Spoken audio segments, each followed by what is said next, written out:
consider. But I think adaptability is a really big topic, to think about how we can age in place and adapt our homes to suit our changing needs into the future. I'm sure there'll be something to consider for, how we can have robots move around the house in probably, a year's time. Or some people, prioritize privacy, others prioritize functionality. Some people want to put their laundry upstairs because all the bedrooms are upstairs. So you can just, do the laundry and then fold it and deliver it to all the rooms whilst you're upstairs. But then that doesn't really accommodate for if you have to move downstairs into the future. Depends on the family and depends on the situation, but lots to think about.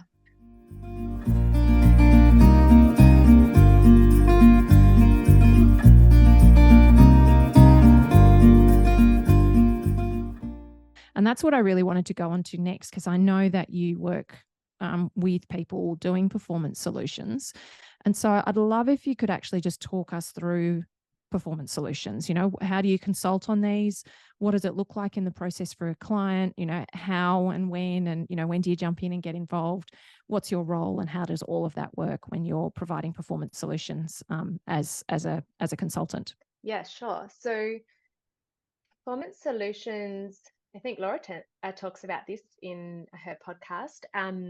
They are commercially generally seen as something that is done at the end of a project when something's gone wrong. But they very much something that can be designed in from the beginning, and not as a loophole, but as a reasonable way to satisfy the requirements of the BCA. So I think there's just that is important to note. The difference between LHA and these standards is that LHA is not referenced in the NCC. And so you can't, with LHA, it's either satisfied or not satisfied. There's no kind of flexibility around that. Whereas these standards, there is that flexibility of having either the deemed to satisfied, your DTS solution, or a performance solution, or a mix of the two. So I think that is reassuring in that, there could be situations where we do need them. So as we said, a steep site would just be an exemption. So that's not a performance solution, but there could be some grey areas where maybe you're on a floodplain. And so your site isn't necessarily steep, but the requirements of your site are such that you can't just have a flat, step-free or slightly ramped pathway to your front door. So I can foresee there being some performance solutions around that. Maybe you don't have space for a garage. So your garage, because if you are on a floodplain, you could have your carport elevated and your house also slightly elevated, and you'd have steps to your front door for that floodplain. But then your carport would be your access path. But if you don't have space for that carport, yeah. So that's an example of somewhere I'd think that there'd be some flexibility. Also, let's say you do have space for a ramped pathway to your front door, but the landing for that ramp doesn't fit within the boundary of your site. So the landing has to be on the footpath. I think that would be a really reasonable way to go about it with a performance solution. Maybe your threshold ramp at your front door was slightly outside the door jamb. That would be one to consider. Or if you had a toilet provided, but it was on an upper level, but you had a lift to that toilet. So I don't know, maybe you've got a really skinny site and it's 6 levels. Then I think a consideration of a performance solution would be reasonable for that sort of feature as well. I think there'll be a lot more that come about as time, moves on and we see the implementation of these standards. Performance solutions are really something that we kind of do and learn as we go. So I think that, time will tell. And it is important to know that it does depend on your certifier or surveyor. So if a homeowner or a client contacts me and says, oh, we've got this tricky problem, or this is our situation, I would assess whether it's reasonable and viable to provide that performance solution. But beyond myself and the client, the certifier or the surveyor has to be on board as well, because at the end of the day, they're accepting it and signing off on it. So it's really a conversation with everyone. And the last couple of years, the process for performance solutions has reflected that. So there are 2 parts to providing a performance solution. The first part is a brief, and that pretty much establishes, what are we doing? What's our approach? What are the conditions going to be for that? And then all the stakeholders have to sign that brief. And then the final report is prepared that goes to the certifier or the surveyor to approve. And so do you find that homeowners are getting ahead of this? Like, are they working with their team and saying, okay, because I know Laura spoke about the fact that you might decide that you want to avoid a performance solution to try and create a simple pathway through your project, but you may find that actually doesn't optimize what's possible for your project if you make that choice. And so trying to avoid a performance solution just because it seems like a headache may not be the best way to navigate your project and achieve a great design outcome.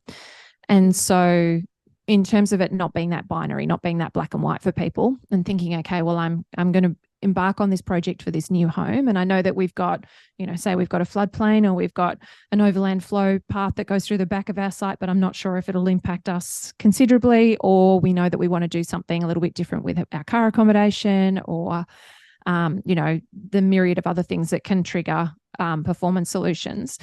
Are you seeing that? Like, I've definitely seen a very steep incline in the conversations about them in the architectural online networks that I'm in, where architects are going, oh, geez, I've got this client and I've been working with them on their project and we've been chatting to the certifier or the surveyor and they're saying that we need a performance solution for this. I didn't need this previously. What are other people's feelings about this? Or, there was a thread going where people were actually architects were listing out what was being identified as performance solutions in their projects, so we could start to see the variety of the different things that were triggering it. And Laura, of course, touched on some of those, and you've just touched on some of those. I think, how are you seeing homeowners kind of, like, when do you get the call, and is it a panicked call, or are you finding that people are starting to get on the front foot about this? They're working with their teams are really kind of seeing that this is something that they now need to consider as another layer on how they design stuff. Like, how are you, in the role that you play, seeing how this gets accommodated into the process? Yeah. I'd say 80% are those panicked calls of, I got one last night, I've screwed up, I need you to unscrew. unscrew my screw up. So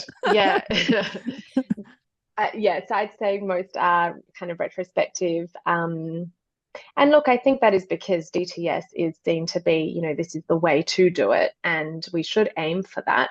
I think that, the thing that does irk me, or the thing that I try avoid just saying yes to, are the ones that people are using because they know it's a loophole, or they know that it's a way to do something, and they've done the cost assessment and it's going to be cheaper to have the report for X rather than designing out Y. And so we know we can just rely on that. But I think having the conversation early on with good reason, and, for space, for efficiency, for, in some cases, performance solutions are used to increase access, which is pretty ironic. Or I think a really good example of one which doesn't apply to residences, but signage at the moment. So the NCC doesn't have provision for gender neutral signage, but if you're having a commercial building and you've got toilets, you have to have male and you have to have female signage. So without getting into that too much, that's a performance solution. But let's say you've got a unisex accessible toilet, and so calling that toilet an all gender accessible toilet, that would be a performance solution. But that'd be one that we would, totally accept, and we'd say that increases the inclusion. Or sometimes, like, automating a door to have a slightly reduced latch side clearance, that would be a performance solution. But I'd say in most cases, let's say it's 5 mils or 10 mils of a reduction of a latch side clearance, but automating that door would be a much better solution for everyone. It is definitely about intention, and I definitely try to really make sure that what we do is, morally and ethically good, and making sure that we're maintaining the best outcomes for everyone from the beginning, not just using them to address loopholes. Or I think cost savings is definitely definitely a reasonable consideration. You know, if someone's going to be out of pocket hundreds of thousands of dollars for something, and there is a performance solution to address something that's going to be reasonable, then I do think, you know, there is sort of that unjustified hardship route. But yeah, it's one of those things that it does just depend on patterns and trends and precedents. So there'll be an example of one, and then we know that that's happened, and we see how it plays out, and then we can adapt and use that for future projects as well. Do they get built as a library somewhere? Like, I feel like there should be this online resource of like, okay. There is there is one circulating for one industry, but I won't talk too much to it. It does feel like there should just be this great big list somewhere of, we found this is the performance solution, this is the pathway that we took, you know. And I find it fascinating that you said that people are potentially using them for trying to exercise that loophole avenue, determining that the consultant fees of the performance solution and the hoops that they might have to jump to are going to be more economical than actually doing the right thing on the project. Yes, or aesthetic, I should say. So some people know, I know that aesthetically the handrail looks better like this, and I know I can get a performance solution for it, so I'm just going to design it in. And yeah, often people will do first and apologize later. So they'll just do it and then call me and say, but it's done. You're not going to make me rip up the entire stair, are you? Oh, wow. You know, so it's that sort of approach. Yeah. And at the end of the day, I just go, who's going to be using this? How are they going to be impacted? If it's for the better or equal and equitable, then cool, we'll consider it. You know, hand over heart if it's going to be an okay or a good solution for the built environment, then we'll look into it for sure.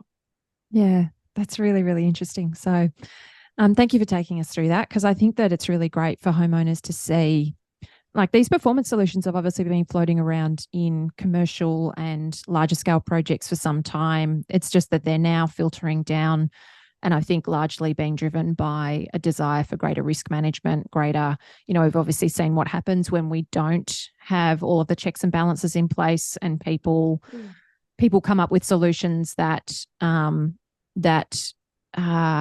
have this level of risk management documented through the process. And I remember like being at Mirvac and when they introduced design risk as one of our requirements, and us having to actually navigate that as part of a project milestone was actually, assessing what risks. You literally had to go through the design, piece by piece, and go, okay, well, this is a little bit different to what we would traditionally to do. So what are the risks that could come of this, and how are we mitigating those risks? What are we going to do? And does that mean that the user is going to need more information about how they use that space so that they're not exposed to that risk on a day-to-day basis? And I think, I know that a lot of architects and designers and builders can get very frustrated that it just seems like a heck of a lot more responsibility to take on, and a whole heap more red tape. That is so worth it. Like the longevity and the life cycle of that design that's had that thought, you benefit so greatly into the future. So most definitely. Yeah, I think we are lucky in Australia to have it sounds funny because it is annoying, but we are very lucky to have all these standards and requirements, and I definitely believe that they can be better, and we need to do better, and we are behind. But I think having them there does mean that we are more careful and hopefully have safer and better homes and buildings that last longer.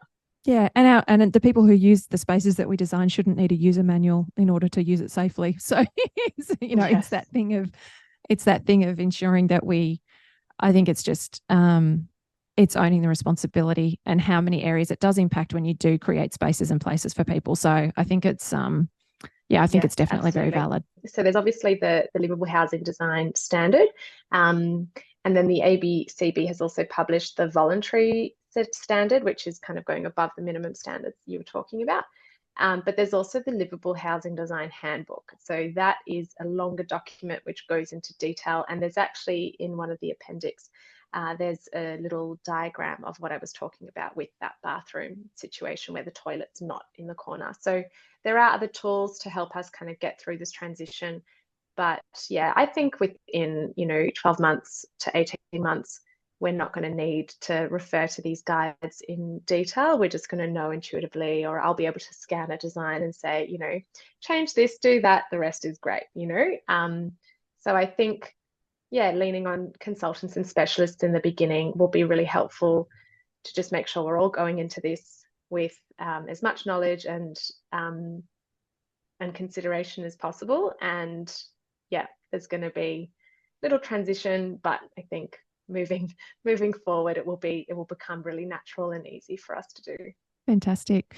Now, I'm just wondering if you can take us through what some of the non-negotiables you might think that homeowners should consider when they're designing their new build or renovation to make it more inclusive, to help them obviously welcome people who might have physical disabilities or special needs to come into their home, or when they want to think about their own longevity and life situation in their home as well. Things that potentially might go beyond compliance, but are just really great kind of no-brainers that they do make a significant impact on and improve the quality and lifestyle in their home long term. Yeah, sure. So in terms of layout, I'd say thinking about having some sort of room and bathroom with shower or bath facilities on the ground floor is a good one to think about. So even if you want all your bedrooms upstairs, to think about having a study or a guest room that has a bathroom on the ground floor that can be the bedroom into the future. I think it means that when you can't use stairs to go upstairs, when you do get older, you can move downstairs and live in your home longer. I'd say if the home is quite large, provision for a lift, even if you don't put in a lift, it's just somewhere that maybe is a storeroom or a really large laundry chute or something that has the space for a lift to go in the future, because lifts are getting cheaper as technology is advancing, but the cost is normally greatly affected by the structural and the spatial constraints of an existing home. So those would be kind of the bigger ones. This step-free pathway, I think, as I said, is going to be a really positive thing for everyone, for future homes, for resale, for changing families. So I think that is a really good thing that's being instituted. So we don't have to kind of ask people to consider it, but it's going to be a requirement. So that's really good. I think the other thing is provision for technology and technological assistance, and assistive technology, I should say. For example, it might not cost anything more to just have wiring to a door that can become automated. Automating that door might be a few $1,000s, but provision for automation would be nothing, if you're doing electrical from scratch, if it's a new build. So provision for things like that, in the kitchen as well. So being able to change your counters to have height adjustable counters and portions in some areas, and just making the home smarter. So even provision for automation of blinds, lights, connecting to a whole system. I think technology can be really amazing in making our homes more inclusive, but then also having some sort of manual override, because it doesn't suit every family, depending on dexterity or just power outages or many other reasons. If you don't want to use technology, or if your family doesn't always want to have technology. Say lighting is an interesting one. We have the ability to provide as much lighting as we want, in terms of artificial lighting, but natural lighting is a bit harder to just add. So I think really thinking about natural lighting and glare is important. I think glare can be so disturbing and uncomfortable for people. So if you've got a corridor, making the end of that corridor one large window could be really disturbing. But if you had lights like clerestory lights or windows that were higher up, and you had skylights and things like that, bringing in a lot of natural light but without the glare is a great addition. You can always close windows, you can always add blinds and things, but knocking out holes to make windows is a bit harder. And I think the reinforcing of walls in bathrooms and wet areas is a really good consideration. So even if you've got a bathroom upstairs, like say an ensuite to a room upstairs, and you don't require reinforcing those walls because LH or the livable housing standards don't require that, I would consider doing that, because you might want to add a grab rail And the suction grab rails that go onto the tiles are just quite unsafe. So Don't want to be yeah, putting your full body weight reinforcing. on those, do you? Yeah, no. So, let's say you are injured and you do want to have a grab rail installed, then yeah, having the walls already being able to withstand that force would be good. Yeah, I think those would be some. I'm sure there's a million other things to think about to consider, but I think adaptability is a really big topic, to think about how we can age in place and adapt our homes to suit our changing needs into the future. I'm sure there'll be something to consider for, how we can have robots move around the house in probably, a year's time. Or some people, prioritize privacy, others prioritize functionality. Some people want to put their laundry upstairs because all the bedrooms are upstairs. So you can just, do the laundry and then fold it and deliver it to all the rooms whilst you're upstairs. But then that doesn't really accommodate for if you have to move downstairs into the future. Depends on the family, depends on the situation, but lots to think about. The laundry upstairs is an interesting one, actually, because I know it's very common in the States for the laundry to be on the upper floor, but they tend to use dryers more than to obviously dry all of their clothing Yes, because you and can't sheets and things just like go that than we do in outside to hang Australia. it. Yeah. So, and I know that I've had homeowners who've said, I don't hang my washing on a line. I want to be able to, but I've been chatting to my builder and my designer about putting my laundry upstairs because it's where all the bed linen is and it's where all our clothing is. And they think that I'm crazy. And Yes. it's quite interesting to sort of see the differences. And I mean, that conversation about thinking about the bedroom or the study on the lower floor is a great one. I know that when I worked at Mirvac, we often would do house designs that had that space on the ground floor and the full bathroom on the ground floor in some of the design options, so that there was a possibility for people to, when they were looking at a development, to buy a house like that if they knew that they were going to want to live on one level. And I've worked with lots of clients who have been downsizing and they've known that their grandkids and family are still going to come and stay with them for long periods, or they might even have, a kid in their 20s move back in, but they've wanted to be able to make the home work just on one level, so that they can make sure that it's fully accessible for them and they're not having to navigate stairs on a daily basis. And I mean, it's even worked.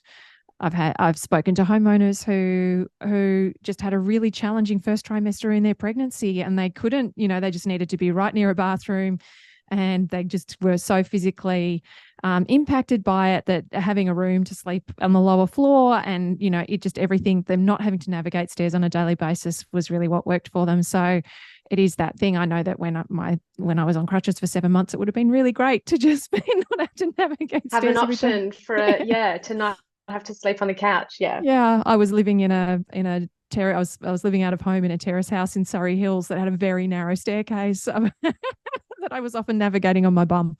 So, yeah. Oh my gosh. Now I'm really fascinated because it does seem like you live between two worlds. You've got architectural qualifications. You're about to get registered as an architect, which is no mean feat. That's a big undertaking, and, huge that you're on the cusp of being able to have that achievement in your career. And then you're consulting on design as well. And you've got this whole area of specialty in accessibility. So how do you feel like your knowledge and your training as an architect and that design thinking that that we spend a lot of time at university learning helps you actually approach the design solutions to improve accessibility and seeing design through that lens? How do you see that, as opposed to somebody who becomes an accessibility consultant, doesn't necessarily, they might have come from an occupational health background or, those kinds of things? Very different approach that I imagine that you have. Yeah, for sure. Look, I find it super helpful for me to be able to problem solve with clients rather than just explain the requirements. I can also appreciate design decisions and really make an effort to maintain the aesthetic intentions alongside those functional outcomes. So yeah, I really believe that accessible design can be beautiful. We just have to be creative and open-minded and think a little bit more. I really use my design skills in every conversation and every job I do. I was just on a phone call before this. Someone called me to ask about a ramp and a landing and handrails. And instead of just quoting the clauses and just overlaying that, I said, send me this sketch and I'll look at it and we'll try come up with something. So I'm problem solving all the time. And, I call it toilet Tetris, when you have to fit the right amount of toilets in the space that you've got. So I love playing toilet Tetris, and yeah, it's really a collaboration, I think. So I find it, very helpful to have the knowledge and the qualification of architecture. And I love working with architects and homeowners, to sit with them, to draw, to see a concept, and then see that evolve into something that is constructed and built and then lived in and enjoyed. Yeah, I think that your skill set must add so much value to a team and to the process in terms of being able to see it through that design problem solving process. So I think I think you must be an incredible asset to the people that you're working with, who aren't just having somebody come at them with a bunch, as you say, of the legislation. You must comply with this and this is what it's got to look like. But how do we actually achieve the goals that you have and have it do what it needs to from an accessibility point of view? Before we wrap up, is there anything that you wanted to mention before we finish? Well, lots to mention. I think I think to summarize, these changes are going to be, daunting for some, and, just another thing to add to the list of things to consider for your new home, which is already probably so stressful. But I think having you guide someone through a renovation will make all of that a lot easier. And I think, just to know that these standards aren't as scary as they might appear. I'm always open to a chat, to an email, to a sketch. So feel free to reach out if you've got any questions. And I'm really excited to see how this standard evolves and impacts the Australian housing market as well. So I think it's a really good move, a small step in the right direction. And hopefully in the future we'll have a lot more accessible homes, more available stock, and overall a more inclusive society. So we're getting there slowly. It's absolutely fantastic. Jenna, thank you so much for your time. It's been so awesome to have you here on the podcast.